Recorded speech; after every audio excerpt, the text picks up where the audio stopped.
하나님 나라 이야기 22번째 시간입니다. 하나님 나라 백성은 시험을 감당할 수 있습니다 라고 하는 말씀을 함께 나누도록 하겠습니다. 신앙생활, 교회 생활을 하다가 누구나 한 번쯤은 시험에 든 적이 있을 겁니다. 시험에 들면 내 인생이 방황하고 낙심하고 또 실망하게 되는 것입니다. 어느 누구든 시험에서 제외된 사람은 없습니다.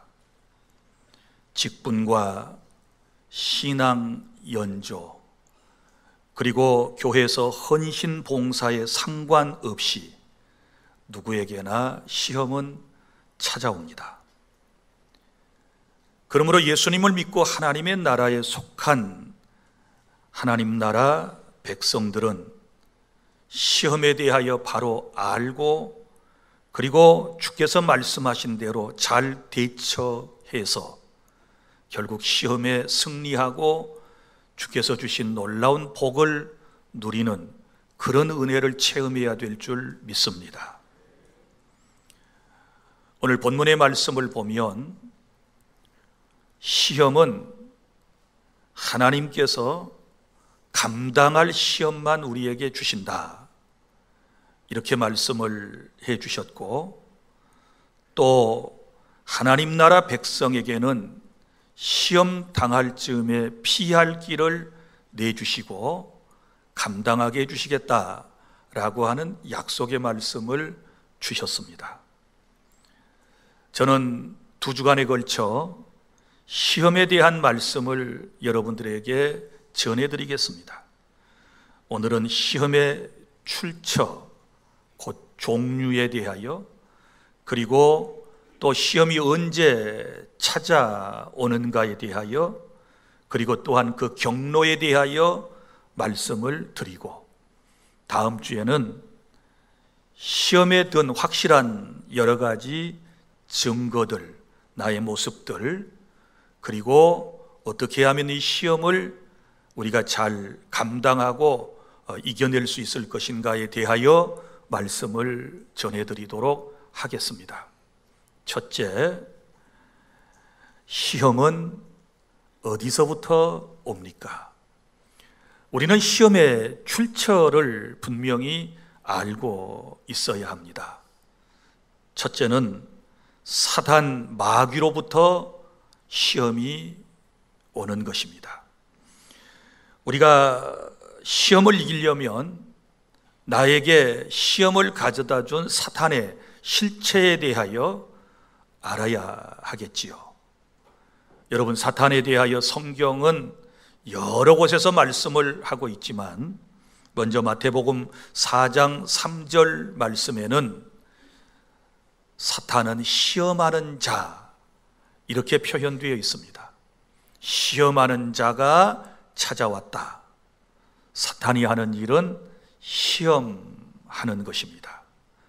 그리고 고린도서 4장 4절에는 사탄을 이 세상의 신이라고 말했고, 믿지 아니하는 자의 마음을 혼미하게 하여 예수님을 믿지 못하게 만들어서 지옥으로 사람을 이끌어가는 것이 사탄이 하는 일이라고 말씀했고, 그리고 신약성경 에베소서 2장 2절에는 공중의 권세 잡은 자, 불순종의 아들들 가운데서 역사하는 영이라고 말하고 있습니다. 여러분, 사탄의 시험은 미혹과 유혹인데 우리의 신앙생활을 넘어지게 하고 결국 내 인생을 병들고 망하게 만들어서 사탄은 우리를 지옥으로 끌고 가고자 하는 것입니다. 그래서 호시탐탐 우리 성도의 주변을 맴돌고 우리를 지켜보고 있다가 우리를 시험하는 것입니다. 그리고 둘째로 여러분, 시험이라고 하는 것은 우리 마음에서부터 생기는 것입니다. 야고보서 1장 14절, 오직 각 사람이 시험을 받는 것은 자기 욕심에 이끌려 미혹된 것이다, 이렇게 말씀을 했습니다.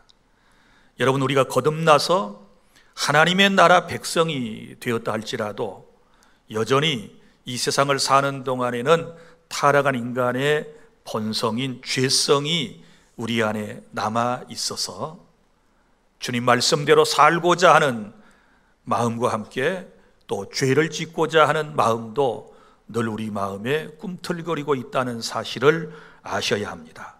그래서 우리가 평소에 성령과 말씀이 충만하지 못하게 되면 늘 우리 마음에서부터 이제 시험이 시작되는 것입니다. 여기 자기 욕심 그랬죠. 그러니까 이 욕심은 세속적인 열심입니다.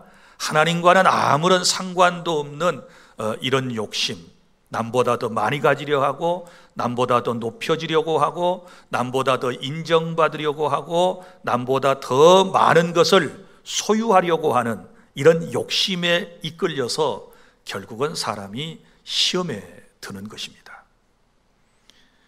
그리고 또 세 번째는 외부로부터 오는 시험이 있습니다.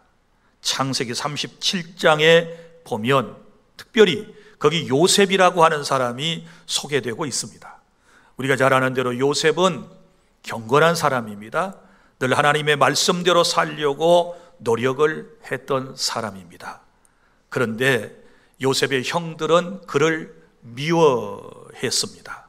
그리고 저 애굽으로 팔아 넘기게 된 것이죠. 소위 말하면 인신 매매를 했던 것입니다. 그리고 요셉은 또 애굽 땅에 가서 보디발의 집에서 노예 생활을 했는데 거기서 또 보디발의 아내의 모함을 받아서 감옥 속에 들어가는 그런 또 어려움을 겪게 되었습니다. 이런 모든 과정들을 보면 시험이 외부로부터 왔다라고 하는 것을 알 수 있거든요. 그러니까 우리가 믿음으로 살려고 하고 하나님의 말씀대로 살려고 하고 신앙의 양심을 따라서 이 세상에서 선하게 살아가려고 하지만 때때로 이렇게 외부적으로 오는 시험 때문에 우리 인생이 고달퍼질 때가 있다라고 하는 것입니다. 그런데 여러분, 지금 여러분에게 세 가지 시험에 대하여 말씀을 드렸습니다. 사탄으로부터 오는 유혹, 미혹, 그 다음에 내 마음의 욕심으로부터 오는 시험, 그리고 또 내 의지와 상관없이 외부로부터 오는 이런 여러 가지 시험들을 표현하는 단어가 있습니다. 우리가 이런 것들을 영어 성경에서는 구분하여 사용을 하고 있는데 시험을 temptation 이렇게 말합니다. 이 직역하면 유혹 혹은 미혹이라고 하는 말이고요. 우리가 주기도문을 할 때마다 외우는 것, 우리를 시험에 들지 말게 해 주십시오 라고 하는 그 시험은 바로 이 temptation, 바로 유혹, 미혹, 사탄의 시험을 의미하고 있는 것입니다.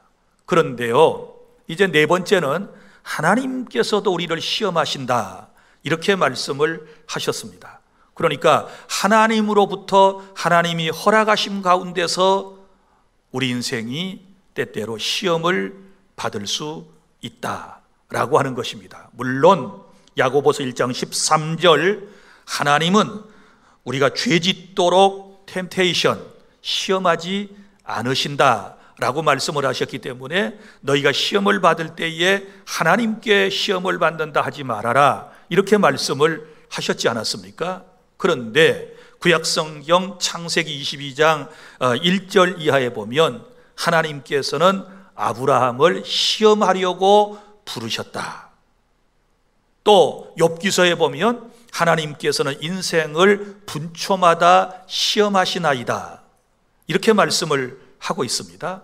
그러면 하나님께서 시험하신다라고 할 때 그때의 영어는 무엇이겠습니까?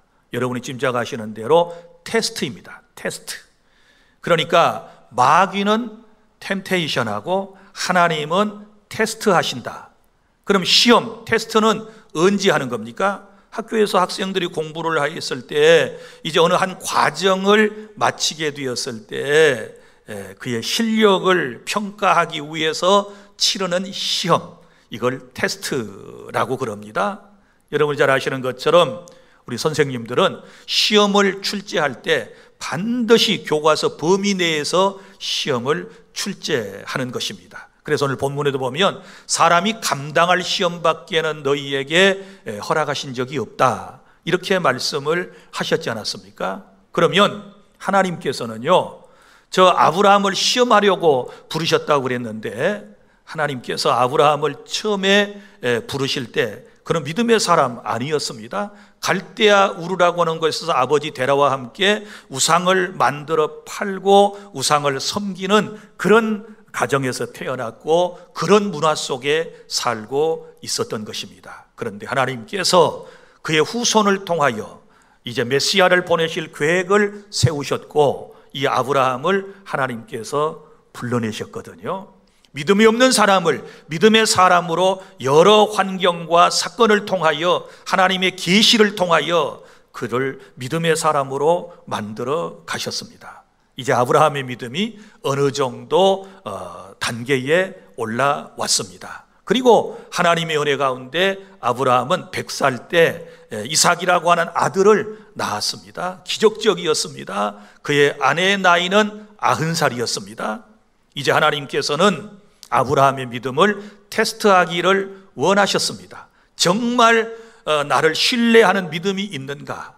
어떤 어려움 가운데서도 나의 말이라면 순종할 수 있는가? 하나님께서는 이것을 보셨습니다. 정말 나를 사랑하시는가, 사랑하는가에 대하여 하나님은 테스트하기를 원하셨지요. 그래서 하나님께서 아브라함에게 내 사랑하는 독자 아들 이삭을 모리아산의 번제 제물로 나에게 바쳐라, 이렇게 말씀을 하셨습니다. 엄청난 시험 문제입니다. 사랑하는 독자 아들을 번제는 짐승을 잡아가지고 각을 떠서 불러 태워드리는 제사를 의미하는데 그런 제사를 드리라는 것입니다. 그런데 감사하게도요, 아브라함의 신앙은 그 정도 수준까지 올라왔습니다. 그래서 하나님의 말씀에 즉각적인 순종을 했고 독자들 이삭을 모리아산에 가서 드리게 되었을 때 하나님께서 다급하게 아브라함을 부르셨습니다. 아브라함아, 아브라함아, 내 독자 아들 이삭을 죽이지 말라, 이렇게 말씀을 하시면서 네가 이제야 나를 사랑하는 줄을 알았노라, 이렇게 말씀을 하시면서 너와 내 자손과 그리고 내 후손을 통하여 복을 줄 것인데 특별히 너의 후손을 통하여 메시아가 탄생하게 될 거라고 하는 놀라운 복을 하나님께서 내려주신 것입니다. 이처럼 하나님께서는 때때로 아브라함에게 그러셨던 것처럼 오늘 믿음으로 살려고 하는 저와 여러분들에게도 어느 시점이 되면, 어떤 환경이 되면 우리를 테스트하실 때가 있으시다. 정말 하나님을 사랑하는가, 사랑하지 않는가, 그리고 믿음은 참 믿음인가 혹은 가짜 믿음인가, 그리고 큰 믿음인가 작은 믿음인가, 정말 하나님의 말씀에 어떤 건 순종하고 어떤 것은 불순종하는가, 온전한 순종이 있는가 없는가, 이런 것을 하나님께서 때때로 테스트하신다, 깨달을 수 있기를 바랍니다. 자, 그래서 하나님께로부터 오는 시험이 있다라는 것을 아셔야 돼요. 다시 정리하면 시험의 출처, 시험의 종류는 4가지라고 그랬습니다. 4가지인데 먼저가 사탄은 나를 미혹하여 넘어뜨리기 위하여 내게 템테이션, 시험을 줄 때가 있다. 거기로부터 온 건지 아니면 내 마음에 욕심이 생겨가지고 내가 더 많이 갖고 더 누리고 더 높아지고 더 뭔가를 차지하기 위해서 내 마음에서부터 비롯된 그런 시험인지, 아니면 이제 하나님의 온전한 뜻을 이루기 위해서 외부로부터 온 시험인지, 아니면 하나님께서 이제는 내 신앙을 테스트해 보시기 위해서 내게 주신 시험인지를 잘 먼저 분별하는 것이 중요해요. 분별해내고 거기에 걸맞는 대처를 하나님께서 주신 말씀대로 해나가면 시험을 피할 수도 있고 시험을 감당해낼 수도 있고, 그리고 그 시험 이후에 아브라함이 받았던 놀라운 복을 저와 여러분이 받아 누릴 수 있는 줄 믿으시기를 바랍니다. 둘째, 그러면 시험은 언제 찾아올까요? 자, 시험이 언제 찾아오느냐? 특별히 사탄은, 마귀는 영물입니다. 영적인 존재이기 때문에 시간과 공간을 초월하여 역사하는 것입니다. 그래서 언제든지 사탄은 나를 찾아올 수 있습니다. 나를 시험 들게 만들 수 있습니다. 자, 첫 번째는 이런 거지요. 성경에 보면 베드로전서 5장 8절에 보면 사탄은 굉장히 부지런하다라고 하는 것을 우리에게 보여주고 있는데, 우는 사자같이 두루 다니며 삼킬 자를 찾는다. 이 본문을 가만 보세요. 우는 사자와 같다. 그 다음에 두루 다니며 여기저기 막 쏘아다녀요. 엄청 부지런한가 봐요. 우리 욥기서 1장에도 보면 하나님 앞에 어느 날 사탄이 와 섰어요. 너 어디 있다 왔니? 그랬더니 예, 내가 세상을 여기저기 두루 다니다 왔나이다. 그러니까 세상에 이제 시험 들게 할 사람들을 막 찾아다니다가 온 거예요. 그리고 하나를 딱 발견했는데 그게 욥인 거예요. 두루 다니며, 오늘 또 두루두루 다녀요. 그리고 삼킬 자를 찾고 있는데, 첫 번째 타깃이 누구냐? 그러면 이제 막 예수님을 믿고 하나님을 섬기며 주의 뜻대로 살기를 결심하고 다짐한 초신자들, 새 가족을 원수 마귀가 첫 번째 타겟으로 하고 있다는 사실을 아셔야 돼요. 그도 그럴 수밖에 없는 게, 보세요. 우리가 예수님을 믿기 전에는 다 누구의 종이었습니까? 마귀의 종이었지요. 마귀의 종. 마귀의 종이니까 종은 주인이 하자는 대로 끌려다니면서 그대로 행하는 것을 종이라고 그러지 않습니까? 그러니까 사탄이 끄는 곳으로 갔고, 사탄이 시키는 것 다 했고, 사탄이 두려우니까 다 사탄이 원하는 것을 했어요. 그래서 굿도 하고 점도 보고 뭐 별짓을 다 했단 말이에요. 왜요? 두렵기 때문에. 그래서 사탄을 추종하고 사탄의 종으로 살아가는 사람의 모습 속에서는 행복감, 기쁨, 감사함, 이런 것을 절대 찾아볼 수가 없는 거예요. 그런데 그렇게 살아가던 어느 날 자기의 사탄의 종이 갑자기 하늘로부터 강력한 빛이 비춰오더니 복음이 그에게 들려오고, 그래서 예수님을 구주로 영접하고 이제는 주님을 내가 따르겠습니다. 그러더니 딱 뒤돌아서 가지고는 이제는 주님과 함께 가는 거예요. 함께 가는 거예요. 가는데 보니까 예전에 자기를 따를 때 모습하고 달라. 자기를 예전에 따를 때는 근심 걱정 가득 차가지고 어두워가지고 막 벌벌벌 떨면서 두려움 가운데서 살던 인생이 주님을 딱 따라 나서는데 그 모습을 보니까 너무너무 당당하고 너무 기쁘고 너무 행복해하는 거예요. 막 찬송을 부르면서 가는 거예요. 그러니까 그 모습을 본 사탄이 속이 뒤집어질까요? 안 뒤집어질까요?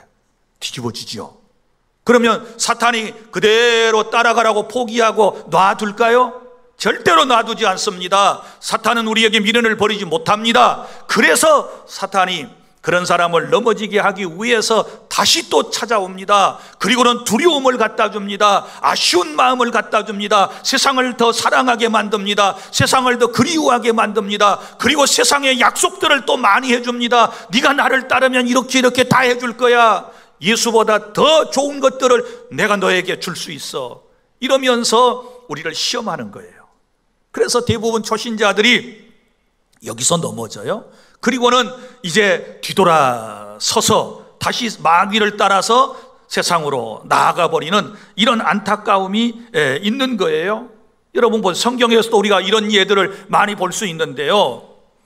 이스라엘 백성이 애굽 땅에서 430년 동안 살다가 하나님의 은혜로 해방을 받지 않습니까? 애굽은 세상을 상징하는 거고 그들의 최고 통치자인 바로는 바로 마귀를 상징하는 것이고, 구원받은 이스라엘 백성은 우리를 말하는 것이고 그들의 목적지는 천국을 말하는 것 아니겠습니까?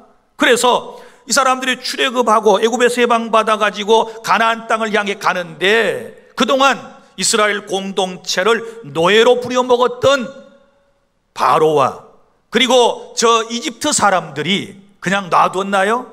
아니죠. 곧바로 떠나자마자 뒤에서 맹렬하게 추격해 오지 않습니까? 추격해 오는 목적이 뭐예요? 이제 지금 너무 많은 걸 놓쳤어요. 저 사람들 200만 미내 되는 사람들이 지금까지 애굽에 허드렛 일은 다 해준 거예요. 애굽의 모든 이제 생산 라인에 그들이 다 있었어요. 농사 짓는 일에 그들이 다 있었어요. 그런데 이 노동력이 빠져나갔단 말이에요.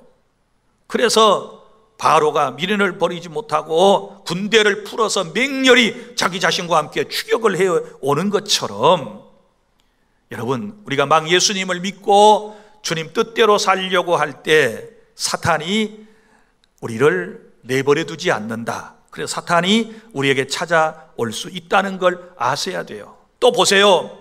예수님께서 메시아로 이 땅에 탄생하셨습니다. 그때에 사탄이 가만히 있겠어요? 그리고 그 당시에 왕이 가만히 있겠어요? 사람들이 유대인의 왕이 태어났다고 그러는데, 그래서 헤롯 왕은 예수님이 태어나자마자 곧바로 2살 이하의 남자아이를 다 죽여버리는 이런 안타까운 일을 자행하지 않았습니까? 마찬가지입니다. 우리가 주님 뜻대로 살려고 할 때 사탄은 우리를 포기하지 않고 공격에 올 수 있다.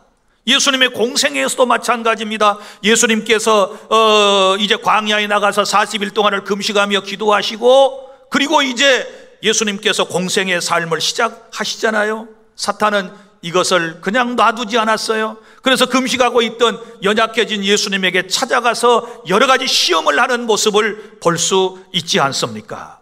그러므로 여러분이 주의 뜻대로 살려고 했을 때, 이제 갓 교회에 나왔고 예수님을 구주로 영접하여 세례받고 이제 교회에서 직분받고 정말 재미있게 신앙생활을 하려고 할 때에 이런 사탄의 여러분 시험이 찾아올 수 있다는 것을 알고 경계태세를 무너뜨려서는 안 돼요. 더욱 긴장해야 될 줄로 믿습니다. 준비해야 될 줄로 믿습니다. 그리고 이겨내야 될 줄로 믿으시기를 바랍니다.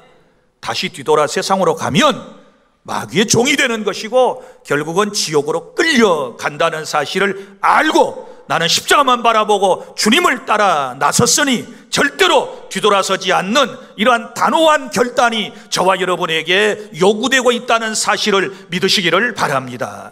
믿습니까? 둘째, 시험이 오는 때는 언제입니까? 내가 하는 일이 잘 되고 내가 성공했을 때 시험이 찾아옵니다. 고린도전서 10장 12절, 선줄로 생각하는 자 넘어질까 조심하라, 이런 말씀이 나와요. 여기 섰다는 말은 일이 잘 된 거, 섰다는 말은 성공, 출세, 이런 것들을 의미하는 거예요. 이런 사람들은 넘어질까 조심하여라. 왜? 선 사람들, 정상에 오른 사람들이 넘어지는 경우가 너무너무 많이 있거든요.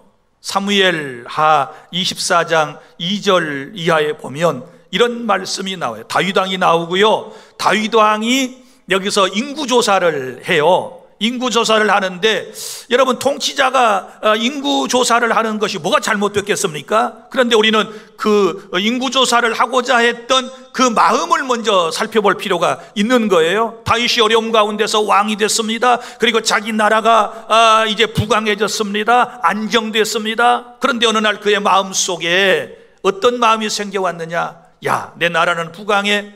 그럼 이제 내 백성들이 얼마나 되는가 한번 조사해 볼까? 세수가 얼마나 될까? 군인들이 얼마나 될까? 이런 이제 교만한 마음들이 마음에 움트기를 시작했는데, 성경에 보면 그래서 인구조사를 할 수 있도록 하도록 사탄이 그의 마음을 격동했어요. 마귀가 그런 마음을 줬다는 거예요. 그래서 다윗이 인구조사를 했고 하나님께서는 아주 화를 내셨으며, 그리고 그에게 세 가지 재앙을 내리시겠다고 말씀을 하셔서 한 가지를 선택하라고 하나님께서 말씀하셨다는 사실을 우리는 잘 알고 있습니다.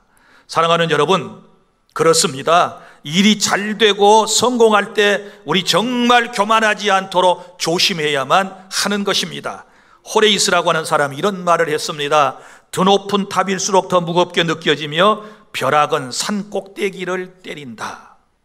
맞아요? 벼락은 산 꼭대기에 때린다. 여러분, 높아질수록 벼락 맞을 확률이 높아. 여러분, 높아질수록 교만해서 넘어질 확률이 많다는 사실을 여러분이 기억하시기를 바랍니다. 풀린이라고 하는 사람은 이런 말을 했습니다. 비둘기는 자기의 깃털을 그리고 높이 나는 것을 자랑으로 여기며 너무 높이 날아오른 결과 매의 밥이 되느니라. 자기 깃털 자랑하려고 높이 높이 날았어요. 너무 높이 날아오른 결과 매의 밥이 된다. 주님은 우리에게 말씀하셨습니다. 교만은 패망의 선봉이요 넘어짐의 지름길이다. 이렇게 말씀을 하셨지 않았습니까? 그러므로 일이 잘 되고 성공할 때, 남에게 칭찬을 많이 받을 때 여러분, 우리는 더욱 겸손해야 될 줄로 믿으시기를 바랍니다. 더욱 낮아져야 돼요. 영적으로도 마찬가지예요. 영적으로 교만하면 여러분 시험에 넘어진다는 사실을 아시기를 바랍니다. 항상 자기 자신을 하나님 앞에서 낮추셔야 돼요. 그래야 주님이 높여주신 거예요. 그런데 자꾸 높아지려고 그러면 다시 말합니다. 벼락 맞을 확률이 높아요. 천둥번개 치면 어떻게 피하라고 그러던가요? 자세를 낮추라고 그러잖아요. 자세를 낮추면 돼요. 겸손해지면 돼요. 여러분 시골에 다 사셔보셔서 대부분 아시겠지만 시골 문들은 다 작아요. 아주 센 문, 동창문 다 작아요. 이 키 큰 사람이 그냥 똑바로 걸어가면 목에 걸리든지 이마에 꽝 부딪혀요. 그래서 작은 문을 통과하려면 어떻게 해야 되나요? 머리를 숙이고 들어가면 절대 안 부딪혀요. 어지간해서는 안 부딪혀요. 인생이 그래요. 겸손히 머리만 잘 숙이고 다녀도, 인사만 잘하고 다녀도 절대로 시험 들지 않는다는 사실을 기억하시기를 바랍니다. 그래서 좀 잘 되고 그러면 자기가 잘난 줄 알고 똑똑한 줄 알고 교만하면 망하는 것입니다. 깨달아지시면 아멘. 셋째, 영적으로 게으를 때 사탄이 유혹하는 것입니다. 여러분 보세요. 포수 아시죠?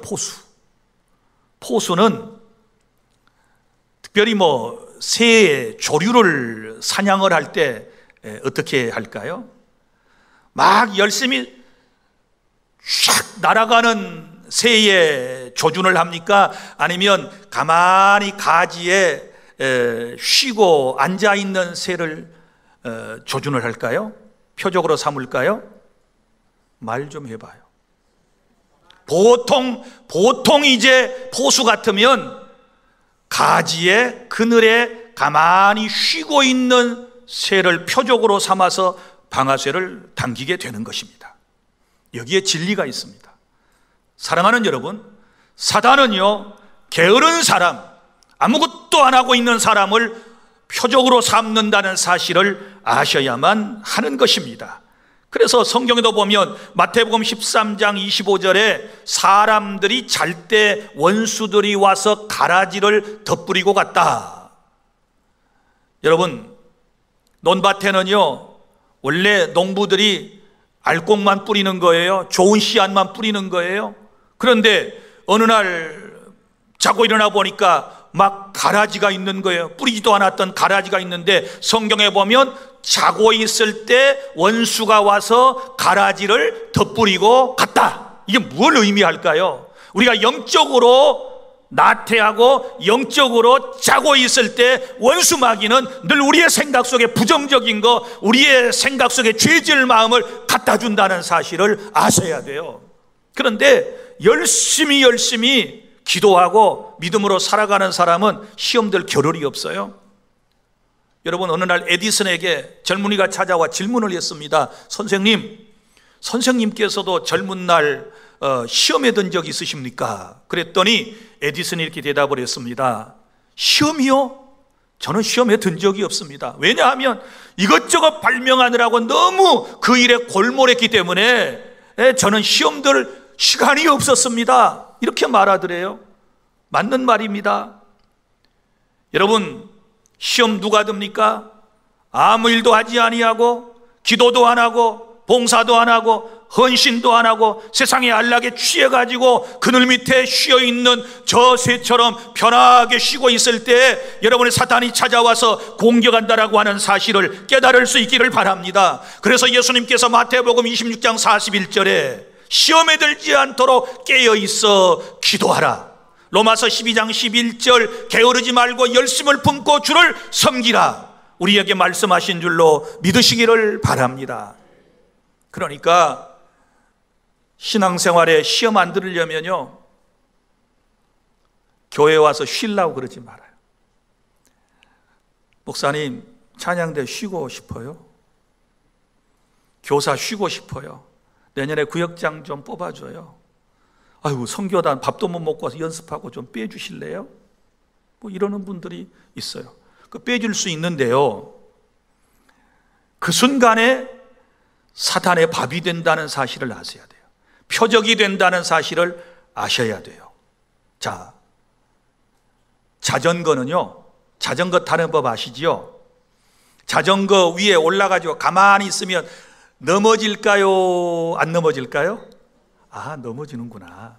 그럼 안 넘어지게 하려면 어떻게 할까요? 페달을 밟아야 돼요. 맞네요. 그렇습니다.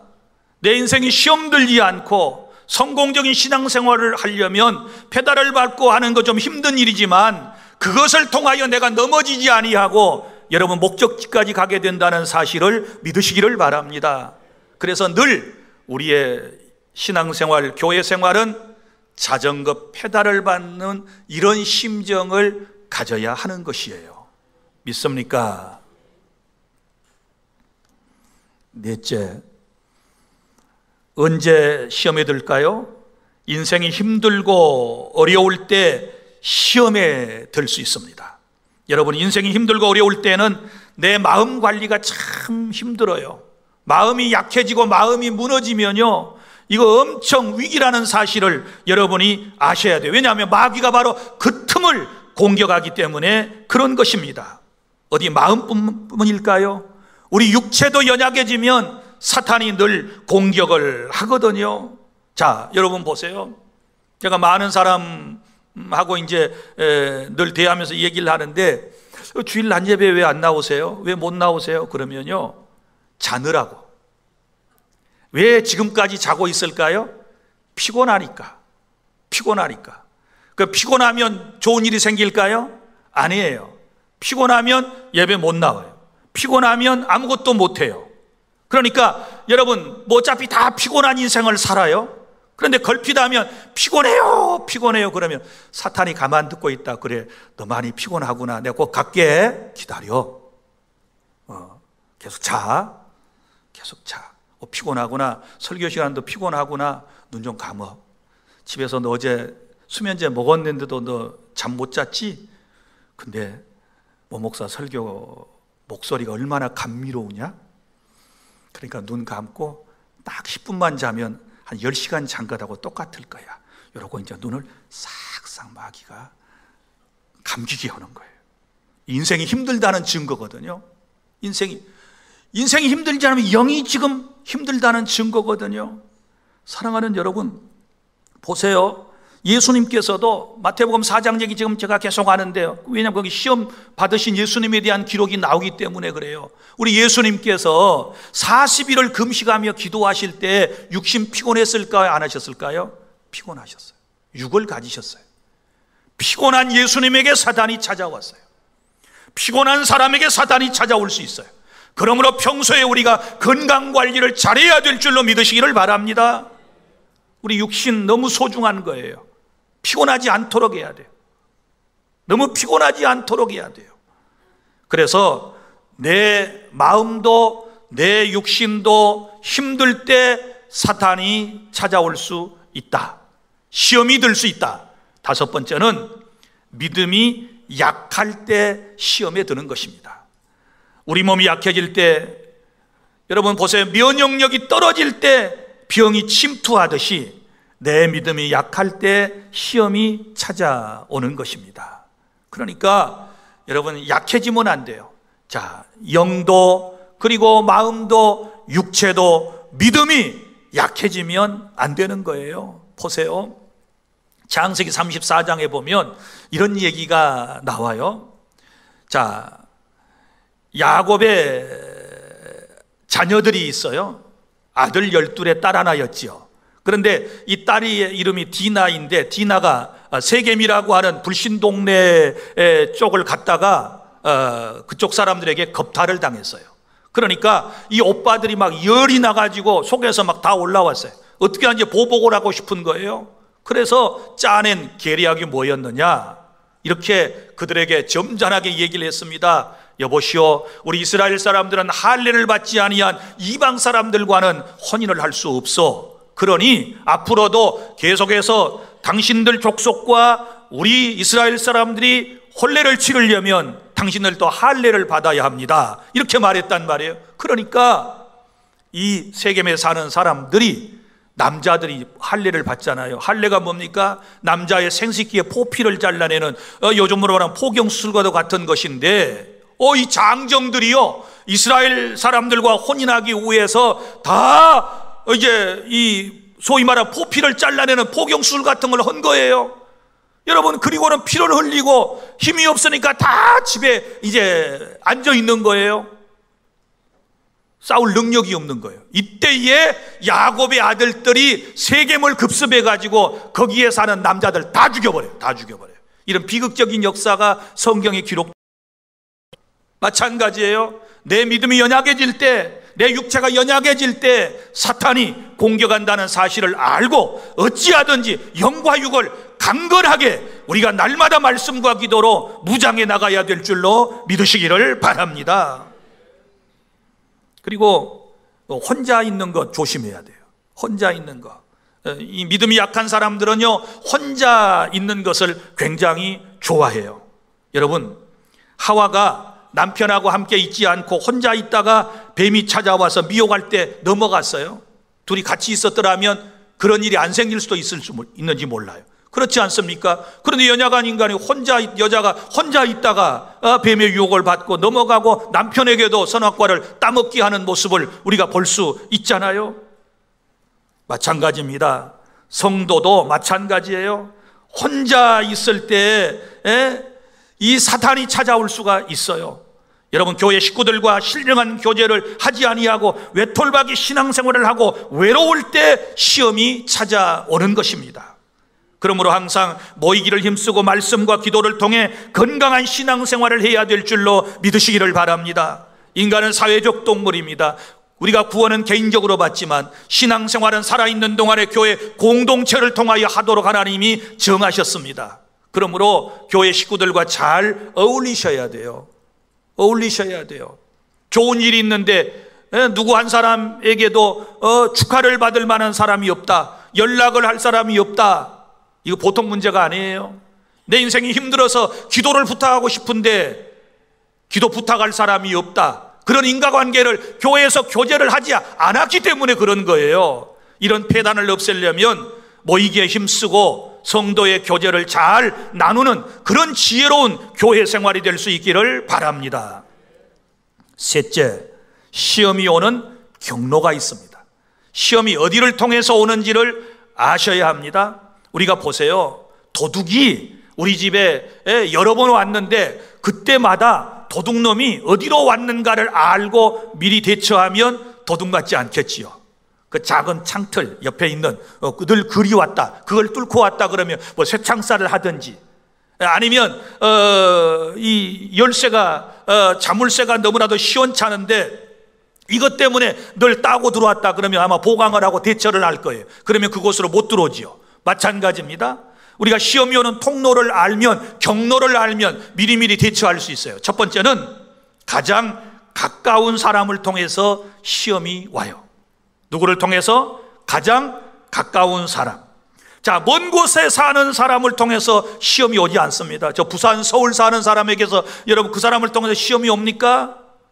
늘 가까이서 보고 함께 사는 사람을 통해서 여러분 시험이 찾아올 때가 있어요. 매일 만나는 사람을 통해서 시험에 들 때가 더 훨씬 많다는 사실을 아셔야 돼요. 예수님께서 오죽했으면 야, 원수 다른 데 있는 게 아니야, 내 집안 식구가 네 원수와 같아, 이렇게 말씀하신 것은 늘 시험은 우리 가까이 있고 우리 시험을 줄 사람은 늘 내가 잘하는 사람이다 라고 하는 것을 아셔야 돼요.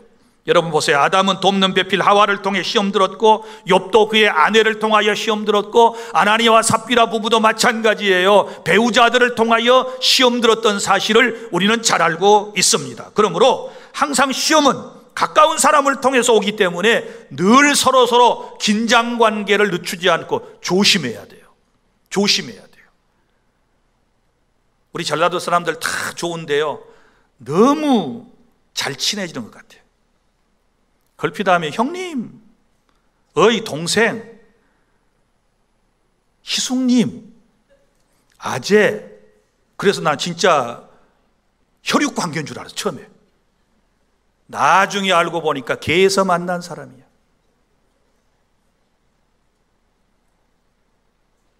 자, 너무 쉽게 만나면 쉽게 헤어져.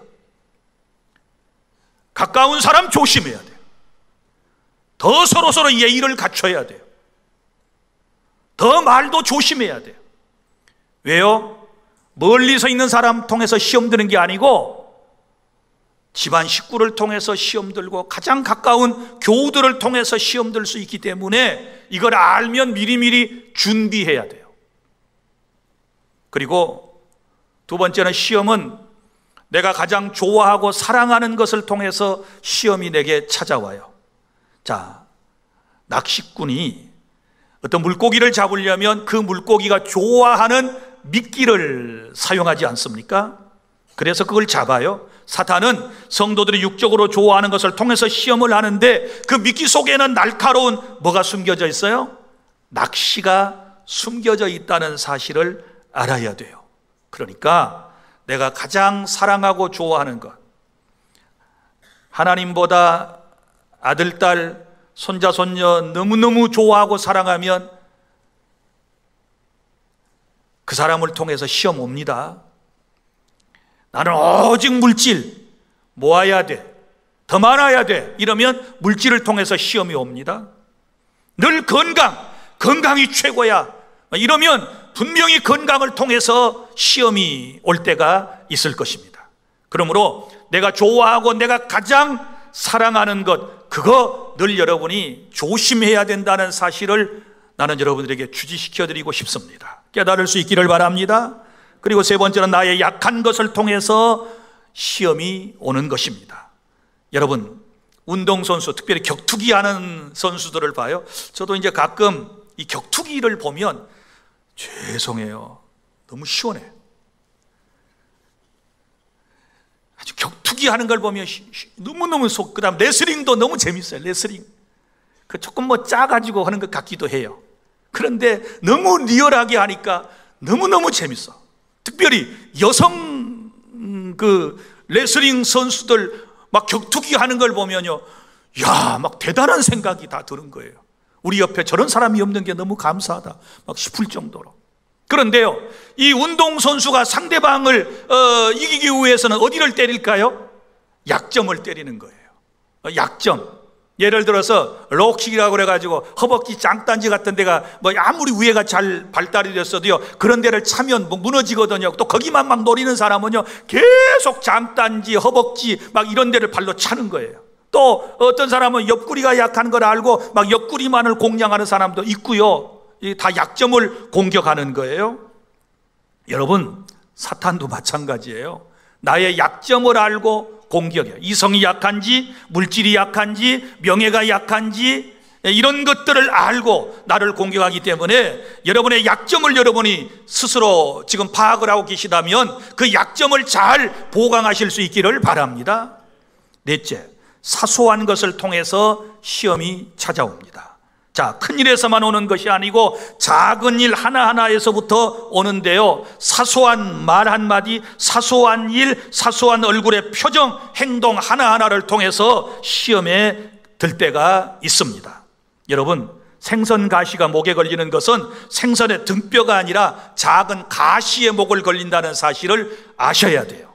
그래서 가정에서도 서로 부부간에 시험 드는 거, 사소한 말 하나, 행동 하나하나, 이런 것에 시험 들지 않습니까? 사소한 모욕적인 언사, 욕설, 무례한 행동, 이것이 폭행과 결국은 살인을 가져온다는 사실을 알고 사소한 것 하나하나도 우리가 조심해야 돼요. 조심해야 돼요. 교회에서 시험 드는 사람들 보면 아주 사소한 것에서부터 시험 드는 사람이 있는 것을 볼 수 있어요. 아무것도 아닌데 그것 때문에 시험 들어. 여름에는 선풍기 때문에 시험 들어. 나는 더워 죽겠는데 이 사람은 선풍기를 찾고 가서 꺼. 나는 막 더워 죽어서 에어컨을 켜는데 막 뒷꼭지가 너무 시원하다고 끄라고 난리가 아니에요. 또 어떤 사람은요, 너무너무 사소한 시험에 걸리는데 앉을 때도요, 교회 와서 가운데부터 착착 앉으면 뭐 좋고 기퉁이 앉아가지고요, 좀 늦게 온 사람 오면 싹 쳐다보고요, 또 늦게 온 사람도 대단해, 비켜달래. 아무데나 빈데 많으니까 가서 앉지. 그래가지고 꼭 이렇게 하면 뚱뚱한 사람이 우리가 그러다가 시험 들어. 또 인사를 했네 안 했네 해가지고 시험 들어. 받았네 안 받았네 해가지고 또 시험 들어. 목사님 눈이 마주쳤느니 안 마주쳤느니 이래가지고 또 시험 들어요. 아무것도 아닌데 시험 들어요. 시험 들어. 밥 먹으러 가가지고 식당에 가서는 짜네 맵네 해가지고 시험 들어. 짜면 물 좀 더 치고, 매우면 안 먹으면 될 거고, 맛있으면 많이 먹고 감사합니다 그러면 될 거를 꼭 싸우자고 온 사람처럼 작심하고 교회에 온 사람의 특징은 설교 시간에 10중 8구는 줘라. 자, 사람이요, 이게 말로 하지 않아도 표정 하나하나가 굉장히 중요해요. 그러죠? 금방 싹 보면 생콩한지 따뜻한 건지 금방 알아요. 눈도요, 똑같은 눈이지만 눈을 어디로 뜨느냐에 따라 달라. 이렇게 저처럼 이렇게 보면 아주 다정스럽고 사랑스러운 눈이잖아요. 근데 눈에다가 힘을 탁 줘서 보면 성질 났구나. 또 눈을 까는 거하고 위로 올리는 거 또 달라. 위로 딱 치켜들면 뭐예요? 막 성질 난 거예요. 밑으로 내리면 삐진 거예요. 눈동자의 색깔에 따라 또 달라요. 충혈이 더 있으면 막 열이 나가지고 이런 사람이고. 그러니까 이런 사소한 것 하나하나에 시험 들기 때문에 여러분이 서로에게 조심해야 돼요. 집에서건 어느 공동체에서든 조심해야 돼요. 말 한마디, 자기는 아무것도 아닌 말 쑥쑥하고 지나가지만 그걸 듣는 사람은 상처를 입고 지금도 마음 아파하고 힘들어하는 거예요. 다 조심해야 돼요. 아셨습니까? 이제 사소한 것에 목숨 걸지 말고 하나님의 은혜로 초연하는 자세로 살아가시기를 바랍니다. 죄송해요. 한 번만 따라해 주실래요? 그럴 수도 있지. 그럴 수도 있지요. 이 또한 지나가리라. 본심은 그러지 않을 텐데. 그렇게 이해를 해봐요. 말씀을 맺습니다. 시험을 잘 분별해서 대처하시기를 바랍니다. 사탄과 내 마음과 외부를 통해서 오는 시험은 물리치고 피할 것은 피해서 감당하시기를 바랍니다. 그리고 하나님께서 주신 시험은 믿음으로 잘 견뎌내며 순종하심으로 감당하실 수 있기를 바랍니다. 그리고 시험은 때와 장소를 가리지 않고 찾아오기 때문에 항상 말씀을 붙잡고 깨어서 기도하시기를 바랍니다. 또한 시험이 오는 경로를 알고 미리 차단해서 시험에 들지 않도록 하고 어떤 시험도 잘 감당해서 승리하시기를 바랍니다. 그리고 시험 후에 있을 여호와 일의 복을 받아 누리는 우리 주 안의 모든 성도 여러분들 다 되시기를 바랍니다. 기도하겠습니다.